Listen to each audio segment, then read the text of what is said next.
Good morning friends, எல்லாருக்கும் வணக்கம். இன்றைக்கி நான் ஈஸ்வரர் கோயிலில் நேற்று வெள்ளிக்கிழமையை விட எப்பொழுதுமே சனிக்கிழமை ஆனால் ஒரு கூட்டம் இருக்குங்க ஃப்ரெண்ட்ஸ்.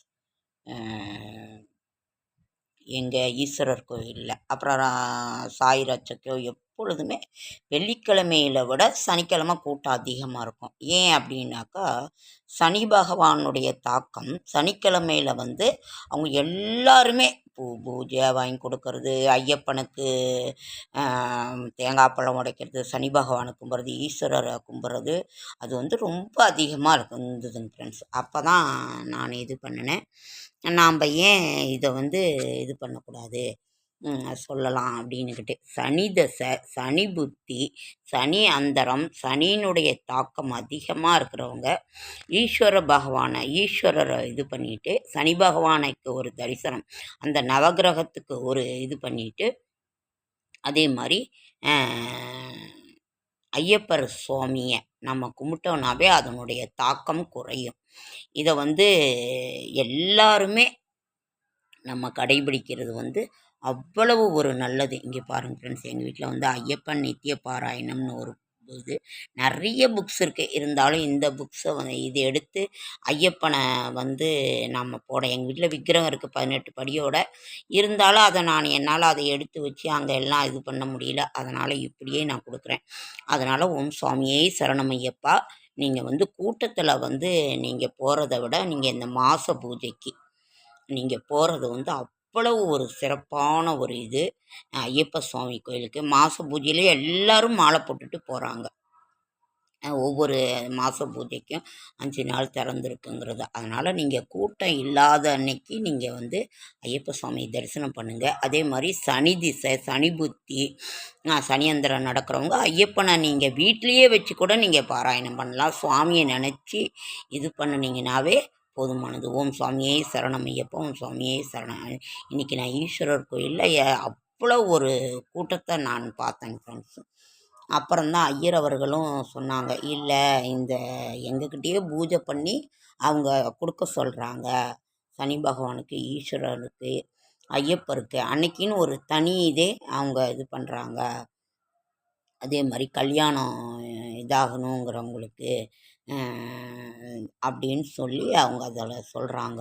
அதனால் இன்றைக்கி அவ்வளோ ஒரு இதாக இருந்துச்சுங்க ஃப்ரெண்ட்ஸ். அதனால தான் இன்றைக்கி நான் இன்றைக்கி ஐயப்பர் சுவாமியினோட இதை நான் போடுறேன். ஓம் சுவாமியே சரணமையப்பா, ஓம் சுவாமியே சரணமையப்பா. பள்ளிக்கட்டு சபரிமலைக்கு கல்லும் முள்ளும் காலுக்கு மெத்தை. நான் சின்ன பொண்ணாக இருக்கும்போது காளிப்பட்டியில் கே வீரமணி அப்போ ரொம்ப ஃபேமஸ் அவர். பள்ளிக்கட்டு சபரிமலைக்கு ஒவ்வொரு ஊர்லேயுமே அவர் கச்சேரி பண்ணுவார். அப்போ எங்கள் ஊருக்கு பக்கத்தில் காளிப்பட்டி இருக்கும் முருகன் கோயிலில் அவர் பாடினார். சேலத்துலேயும் பாடுவார். அங்கே எல்லா கோவில்லையுமே அப்போ பாடுவார். நான் சின்ன பிள்ளையில் அவர் கையில் காதில் ஒரு கை வச்சுக்கிட்டு ஒரு மாதிரி பாடுவார். அந்த மாதிரியெல்லாம் நான் பாடுவேன். அப்போ எங்கள் எல்லோரும் என்னை பாட சொல்லி கேட்பாங்க. எங்கள் அப்பா எங்களை கூட்டிகிட்டு போவாங்க காளிப்பட்டி முருகன் கோயிலுக்கு. இப்போவும் தைப்பூசம் ரொம்ப சிறப்பாக அங்கே நடக்கும். எங்கள் அப்பா தை மாதம் ஆகிட்டா தைப்பூசத்தை அவங்க சிறப்பாக போய் பெரிய பானையில் பஞ்சாமிர்தம் பிசைஞ்சு, இப்போ வாழைப்பழம், தேன், பேரிச்சம்பழம், முந்திரி பருப்பு, அப்புறம் தேன் நிறைய எல்லாம் போட்டு அந்த ஊர் வழக்கமே அதுதாங்க ஃப்ரெண்ட்ஸு. ஒரு பானையில் அரை பானை நிறையா பிசைஞ்சு அந்த வாரம் ஃபுல்லாக அவ்வளோ செம்ம டேஸ்ட்டாக இருக்கும் ஃப்ரெண்ட்ஸு. வாழைப்பழம், நெய், தேன், முந்திரி பருப்பு, தேங்காய் பல்லாக அறுத்து போடணும். போட்டு அப்போ அரை பானை நிறைய செய்வாங்க. எப்போவும் வருஷம் தைப்பூசம் அங்கே போய் செய்வாங்க. அப்போ அந்த காளிப்பட்டியில் வீரமணி பாடுவார் அவர். பள்ளிக்கட்டு சபரிமலைக்கு கல்லும் முள்ளும் காலுக்கு மெத்தை, சுவாமியே ஐயப்போ ஐயப்போ சுவாமியே. வில்லாளி வீரன் வீரமணி கண்டன் கல்லும் முள்ளும் காலுக்கு மெத்தை, சுவாமியே ஐயப்போ ஐயப்போ ஐயப்போ. நெய்யபிஷேகம் சுவாமிக்கே, கற்பூர தீபம் சுவாமிக்கே. அவ்வளோ அழகாக பாட்டு பாடிக்கிட்டு பண்ணுவார் வீரமணி ஐயா. நாங்கள்லாம் போய் பார்ப்போம். அவ்வளோ ஒரு அழகான ஒரு இது. அதனால் சனி திசை சனி புத்தி இருக்கவங்க நிச்சயம் ஐயப்பரையும் நீங்கள் இது பண்ணிங்கனாலும் விரதம் இருந்தீங்கனாலும் அதனோட இது வந்து குறைஞ்சி ஒரு நமக்கு நல்லபடியாக இதாகும். ஓகேங்க ஃப்ரெண்ட்ஸ், லைக் பண்ணுங்கள், ஷேர் பண்ணுங்கள், கமெண்ட் பண்ணுங்கள், சப்ஸ்கிரைப் பண்ணுங்கள். என்னால் முடிந்த ஆன்மீக தகவலை தரேன், நல்ல தகவலை தரேன். அதே மாதிரி என்னோடய ஷார்ட்ஸ் வீடியோ பார்க்குற அனைவருக்கும் என்னுடைய மனமார்ந்த நன்றி. அவ்வளோ ஒரு அழகாக இருக்குங்க ஃப்ரெண்ட்ஸ். ஐயப்பன் அப்படியே குழந்த மாதிரி உட்காந்துருக்குறாரு. குழந்த மாதிரி உட்காந்துக்கிட்டு அப்படியே அந்த இது எப்பொழுதும் தியானத்தில் தான் அவர் இருப்பார். அந்த 6 மாதம் உங்களுக்கே தெரியாது, ஒன்றுமில்லை. ஆமாங்க ஃப்ரெண்ட்ஸ், எங்கள் வீட்டு பக்கம் எல்லாம் அந்த ரம்ஜான் இது 47 அந்த 30 நாள் இது இன்றைக்கி 5வது நாள் என்னவோ அதெல்லாம் விடிய விடிய இங்கெல்லாம் முடிச்சுட்டு அந்த பாதியாக ஒதுக்கிட்டு தாங்க. அந்த மசூதி அங்கே பக்கத்தில் இருக்குது, அதனால் அது கேட்குதுங்க ஃப்ரெண்ட்ஸ். ஓகேங்க ஃப்ரெண்ட்ஸ், ஓம் சுவாமியே சரணமையப்பா, ஓம் சுவாமியே சரணமையப்பா, ஓம் சுவாமியே சரணமையப்பா. பள்ளிக்கட்டு சபரிமலைக்கு கல்லும் முள்ளும் காலுக்கு மெத்தை சுவாமியே ஐயப்போ ஐயப்போ சுவாமி. இப்பொழுதும் வீரமணி ஐயா வந்து டிவியில் யூடியூப்பில் எல்லாமே அவர் சொல்லிக்கிட்டு இருக்கிறார். பம்பா நதியை வந்து எதுவும் அசிங்கப்படுத்தாதீங்க, எந்த கோவிலுக்கு போனாலும் சுத்தத்தை கடைபிடிங்க, அந்த பம்பா நதியில் வேஷ்டியெல்லாம் விட்டுட்டு வராதிங்க, எந்த கோவிலுக்கு போனாலும் அதை வந்து பம்பா நதிங்கிறது அவ்வளோ புனிதமானது, அதை வந்து எதுவும் பண்ணாத வாங்க. எல்லாரும் இந்த இவங்கெல்லாம் ஒரு வேஷ்டி அவுத்து விட்டுட்டு வாங்க, வேஷ்டி அதெல்லாம் செய்யக்கூடாது. ஆனால் இப்போ அள்ளுறாங்க, அள்ளி மூட்டை மூட்டையாக கட்டிகிட்டு போகிறாங்க. அதுக்குன்னே ஒரு டீம் இருக்குது, பக்தர்கள் கேட்குமா அதெல்லாம் சொல்லிக்கிட்டு இருக்கிறாரு. இப்போ யூடியூப்பு ஒரு டிவியில் எல்லாமே அந்த ஐயா சொல்லிக்கிட்டு இருக்கிறாரு. நான் கேட்டுக்கிட்டு தான் இருக்கேன். அவ்வளோ ஒரு நல்ல பாட்டு பாடுவார். நாங்கள் சின்ன பிள்ளைகளெல்லாம் அவர் தான் ஐயப்பன் பாட்டுக்குனாவே வீரமணி அவர்கள் தான். ஓகேங்க ஃப்ரெண்ட்ஸ், அவ்வளோ அழகாக இருக்குது. அப்படி குழந்த மாதிரியே இதுதான், குழந்த மாதிரியே உட்காந்துருக்கு. சாமியே சரணமையப்பா, சாமியே சரணமையப்பா.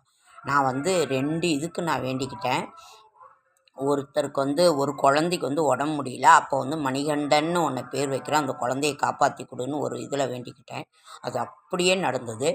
அதே மாதிரி இன்னொரு குழந்தை இது பண்ணும்போது ஐயப்பான்னு நான் கூப்பிட்றேன், அவனை காப்பாற்றுன்னு சொன்னேன். அதே மாதிரி இன்னொரு பையன் வந்து சூசைட் பண்ணிக்கிட்டு போனாங்க, ரொம்ப ரொம்ப நல்ல பையன். அந்த பையனுக்கும் நான் ஐயப்பா ஐயப்பான்னு கூப்பிட்றேன், நீ காப்பாற்று ஐயப்பா. அவன் வந்து படியை வந்து 18 படி அவ்வளோ அழகாக அலங்காரம் பண்ணுவான்.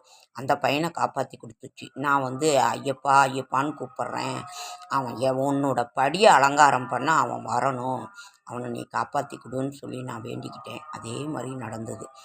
மணிகண்டன்னு ஒருத்தனுக்கு, ஐயப்பன்னு ஒருத்தனுக்கு, 2 பேருக்கு நான் கூப்பிடுவேன். இன்னமும் நான் அவங்கள ஐயப்பன் மணிகண்டன் தான் கூப்பிடுவேன். இன்னொரு பையனையும் அவன் நல்லபடியாக பொழைச்சி வந்துட்டான். அவன் வந்து அந்த 18 படியை வந்து அவ்வளோ அழகாக அலங்காரம் பண்ணுவான். அதனால் எனக்கு எப்பொழுதுமே எங்கள் சிறு வயசில் எங்கள் ஊர்லெலாம் ஐயப்பனை கண்டுட்டு அப்போல்லாம் பெண்கள் வெளியிலேயே வரமாட்டாங்க. நான் சின்ன பிள்ளையில் அடையாம்பட்டியில் ஊருக்கே 5 பேர் 6 பேர் தான் 48 நாள் விரதம் இருப்பாங்க. அவங்கள பார்த்தாலே ரொம்ப இது, அந்த பெண்கள் வெளியே வரமாட்டாங்க.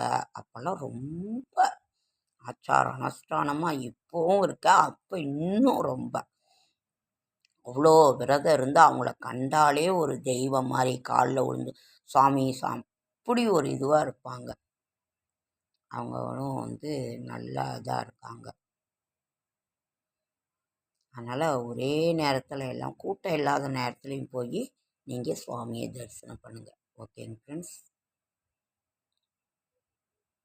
சாமியே சரணமையப்போம், சாமியே சரணமையப்போம், ஓம் சாமியே சரணமையப்போம், சாமியே சரணமையப்போம்.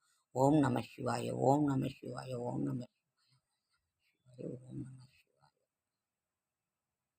ஓம் சனீஸ்வர பகவானே போற்றி, ஓம் சனீஸ்வர பகவானே போற்றி, பகவானே போற்றி. ஓம் நம சிவாய. சாமியே சரணமைப்போம், சாமியே சரணமைப்போம், ஓம் சாமியே சரணமை. சனிக்கிழமை நாம் வணங்கக்கூடிய தெய்வம் ஐயப்பன், சனி பகவான், ஈஸ்வரர். எல்லாத்தையும் பெருமாள் கோவிந்த நாமம் சொல்லி அது எல்லாத்தையுமே நம்ம வணங்குறோம். ஓகே, அடுத்த வீடியோ